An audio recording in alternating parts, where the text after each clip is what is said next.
Mark Murphy, TravelPulse founder.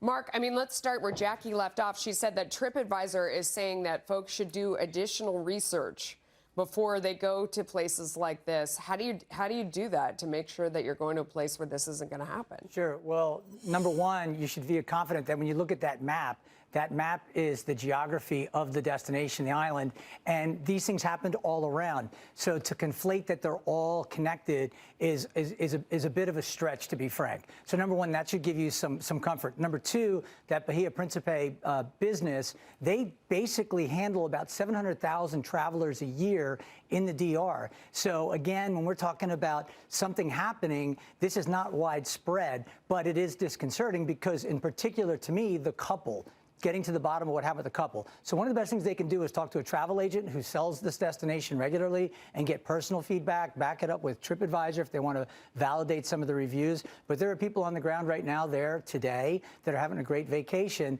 and you just really have to balance what's happening and the investigation. Mark, yes. No one should die from drinking something on vacation. Well, you're connecting. Are you playing this down like it's not a big deal? No, you're connecting someone drinking and this thing about the minibar. So I'll give you one example. The Wallace gentleman went to the resort on the 10th of April, had a drink on the 11th, felt ill at some point thereafter. The 12th, the 13th, saw the resort doctor, went to the hospital there, and then died the next day. That's very different than the lady from Pennsylvania who had a drink, went out on her patio, literally right after arriving, and they say had a heart attack. She screamed out in pain and then fell, and that was it. Mark, so there's a big difference. Is this the average number of people who generally die on vacation and in this area? So last year, under nefarious circumstances, 13 Americans, according to the State Department, died in the Dominican Republic. And as you know, we're here in New York. There's a huge Dominican population that goes back and forth like ethnic travel. So they could be American citizens visiting family. They could be people on vacation.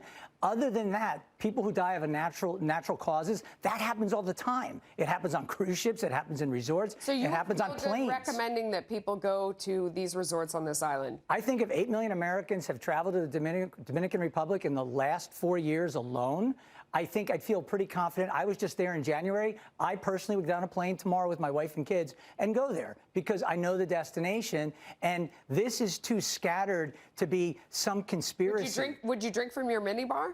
I don't drink very much, so the answer would be yeah. I wouldn't worry about the minibar. It's not like the minibars in the Hard Rock are being serviced by the same people at the minibars at the Bahia Principe and as other resorts. So again, this is a huge tourism destination, and they handle about 6.5 million travelers a year. You don't think there's any chance they're being serviced by the same companies? I think there's a chance. Well, since I haven't investigated that, but I would question whether or not that is the case because their own employees are actually doing the servicing of the minibars. Mark Murphy, thank you. You're Insightful. welcome. We'll see. All right.